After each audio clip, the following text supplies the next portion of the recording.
Everyone who's using WordPress had his website down. Yesterday was working fine, and when you try to access it today, it looks messed up, or you see a bunch of error on your screen, or you see nothing at all. Today I will show you which are the most common issues when your WordPress website is down and how to fix them.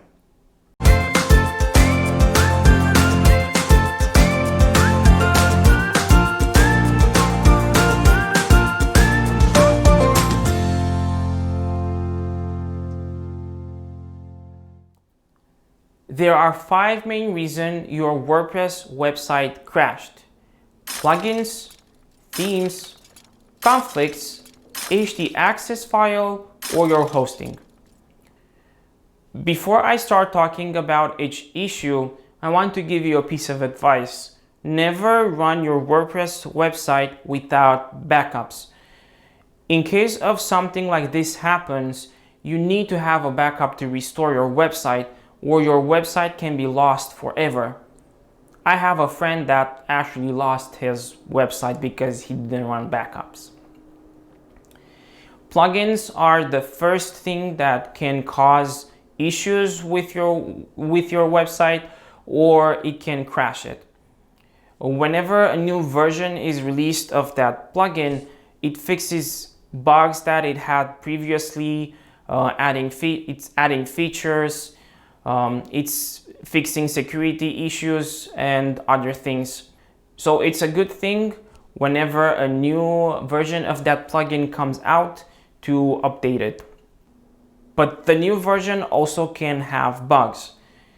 I remember when I was working on a plugin and I had a really strict deadline, I overlooked some things. The person that was supposed to verify the plugin also missed those things too. And when our clients updated the plugin, they saw that issue and they contacted us. We patched it and we sent another release of that plugin that fixed that issue.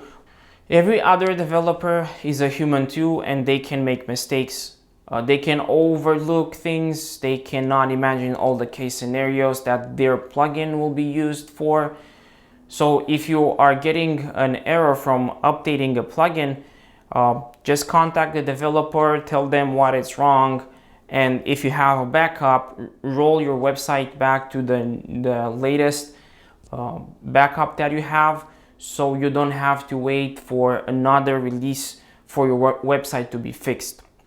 Just another thing that I want to mention here, deactivate automatic updates if you have them activated, and update the plugins one by one manually. This will help you to identify more quickly which plugin is causing the issue.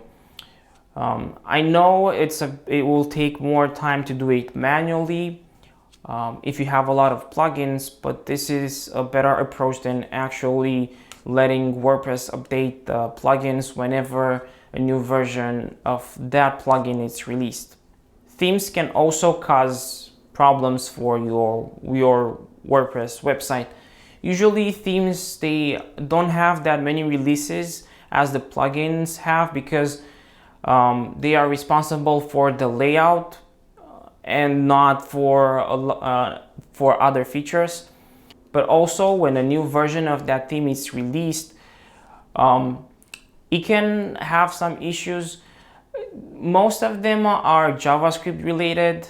I remember I was using a theme a while back that was really heavy on the JavaScript side, and they made some updates to that theme and my whole website crashed. The website was really slow. I had a few widgets that was not working. It was a real mess. So if you have backups on your website, you can easily fix those things. Another thing that can cause issues on your website are conflicts. Conflicts can be between the theme and the plugins that you are using, or between plugins. More often, the conflicts are JavaScript related. For example, if you have a plugin that allows you to create sliders on your website, and the theme that you are using has some JavaScript errors, the slider will not load at all or will work funky. To fix this, you either have to roll back your theme to an earlier version or update your theme to a newer version, or use a different plugin for the slider. The htaccess file is another reason that your WordPress website can crash. This one is the scariest one because when the htaccess file has an error, when you try to load your WordPress website, it will just be a blank page. Or depending on the hosting provider that you have, it will give you a 500 error. The purpose of the htaccess file is for WordPress to write their permalinks. So whatever settings you are doing inside of the setting and permalinks, it will be saved inside of the htaccess file. Some plugins are using the htaccess file to store some settings. For example, if you have a backup plugin on your WordPress website, in the htaccess file, the plugin will set the frequency that the backups will run on your website. The easy thing here to do, if for some reason the htaccess file is corrupted, it's go inside of your cPanel or your FTP account and delete the htaccess file altogether, refresh your page, and WordPress will create a new one for you. The final reason that your WordPress website can crash is because of your hosting. If the server is down or it's overloaded or your website receives more traffic than the server can support, your website can get slow or crash altogether. In this case, there is not a lot of things that you can do because it's out of your hands and you have to contact your hosting provider.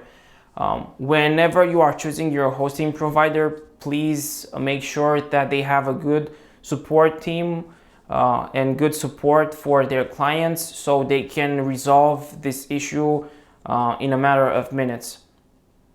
Before I'm closing this video, I want to go back to a thing that I already said in this video, and just to emphasize it because it's really important.